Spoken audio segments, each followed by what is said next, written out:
बिस्मिल्लाहिर्रहमानिर्रहीम जी। दोस्तों की हाल जी? ठीक हो? खैरियत है? अल्लाह पाक खुश रखे, आबाद रवो, हसते रवो तो वसते रवो। गल इस तरह की जी मैं सवेरे वालों वाले वास्ते वीडियो बनाई सी,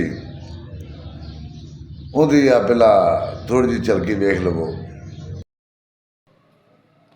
हाँ बोलिए भाईजान। मैं हाजी अरशद महमूद राई उस बच्चे दे कोल आया वां। उन्हें अपनी वजूहात दसी आ सारी। उन्हें कहा भी एक घर ने साडे नाल फड्डा लिया सी, मैं बनाई उस घर दे खिलाफ, लेकिन मैनू नहीं सी पता भी ये मामला इत्थों तक पहुँच जाना वा। मैं सारे राई बरादरान को माजरत करना वा, मैं भी उहदी जगह ते माजरत करना वा। उहदी मैं सारी सूरत हाल वेखी आ। ਉਹ ਮੁੰਡਾ ਜਿਹੜਾ ਵਾ ਜਿਸ ਗੱਲੋਂ ਬੋਲ ਰਿਹਾ, ਜਿਸ ਗੱਲ ਤੋਂ ਬੋਲ ਰਿਹਾ ਤੇ ਸਾਡੀ ਫੱਬਦੀ ਨਹੀਂ ਇਹਨਾਂ ਦੇ ਨਾਲ। ਮੇਰੇ ਹਮਸਾਏ ਨੇ ਫੈਸਲਾਬਾਦ ਤੋਂ ਨੇ ਤੇ ਮਿਹਰਬਾਨੀ ਆ ਸਾਰਿਆਂ ਦੀ ਵੀ ਇਹ ਤੁਹਾਡੇ ਕੋਲ ਮਾਜ਼ਰਤ ਕਰਨ ਦਿਆ ਵਾ ਤੇ ਇਹਨੂੰ ਮਾਜ਼ਰਤ ਕਰੋ। ਜੇ ਕੋਈ ਕਿਸੇ ਦੇ ਦਿਲ 'ਚ ਕੋਈ ਰੰਜਿਸ਼ ਹੈ ਵਾ ਤੇ ਸਾਡਾ ਕੰਮ ਤੇ ਹੈ ਹੀ ਨਹੀਂ ਸੀ ਕਿਸੇ ਦਾ ਦਿਲ ਦਿਖਾਣਾ। ਅਸੀਂ ਤੇ ਸਿਰਫ ਚਿੱਲ ਵਾਸਤੇ, ਮਸਤੀ ਵਾਸਤੇ ਵੀਡੀਓ ਬਣਾਈ ਦੀ ਸੀ। ਸਾਨੂੰ ਨਹੀਂ ਸੀ ਪਤਾ ਚੌੜੀ ਤੁਸੀਂ ਗੁੱਸਾ ਕਰ ਜਿਓਗੇ। हाँ जी वेख लीए, ये साढ़े बड़े भाई ने जी चोरी अरशद महमूद फैसलाबाद तो ये सिरा उन्हों जाता है, उन्होंने जिमें वीडियो बनाई है मैं उवें फौरन उधर रवाना हो गया और उस अच्छी गल्लां कीतियां ने जाके जड़ियां बनदियां ने। साड़ी किहड़ा किसी नाल दावत है या किसी नाल जंग लड़नी है? साड़ी जंग तो है, साड़ी दावत इन्नी कोई है कि साड़ी जात नूं साड़ी बरादरी तो गल ना करे। जिहड़े तनकीद करते हैं बिला वजह, वो किसी की जात से भी गल नहीं करनी चाहिए, ये किसी भी बर्दाश्त नहीं करनी। घर ताला तो कोई भी बर्दाश्त नहीं करेगा। साड़ी किहड़ा कोई इन्हां नाल दावत सी या असां इन्हां नाल कोई जंग लड़नी सी? साड़ी इस हद तक इन्हां नाल दावत सी। ठीक है ना, अपनी गलती तस्लीम कर ली, उन्हें माजरत कर ली, गल मुक्की ठीक है।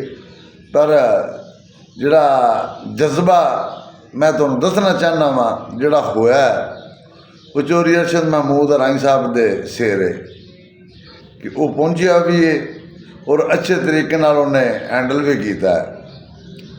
और पहला बंदे नूं हमेशा कोशिश करनी चाहिए कि लड़ाई ना होवे, बचना चाहिए है।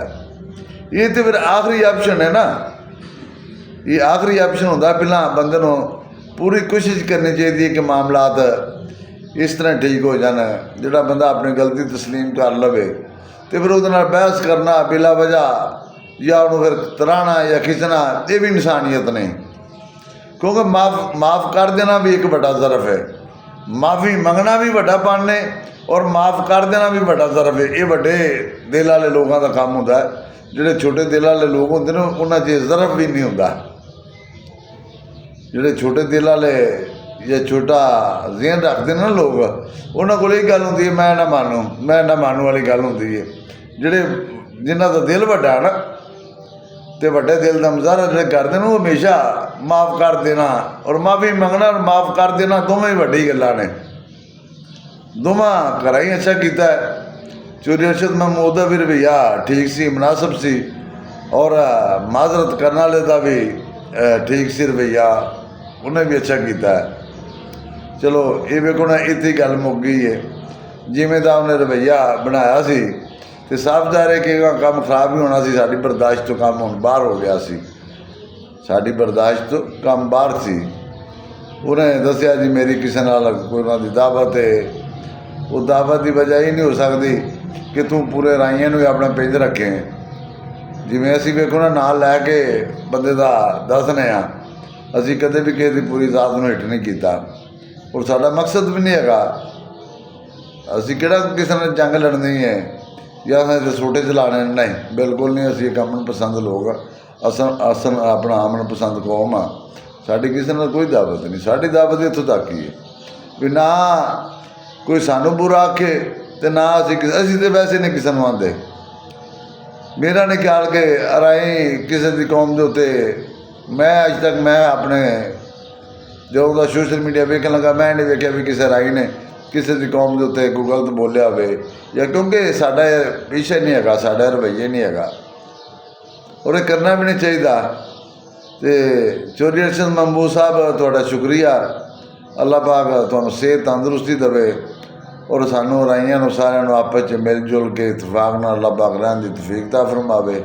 ਬੜੀ ਮਿਹਰਬਾਨੀ ਚੌਧਰੀ ਅਰਸ਼ਦ ਸਾਹਿਬ, ਤੁਹਾਡਾ ਸ਼ੁਕਰੀਆ। ਅੱਲਾਹ ਹਾਫਿਜ਼।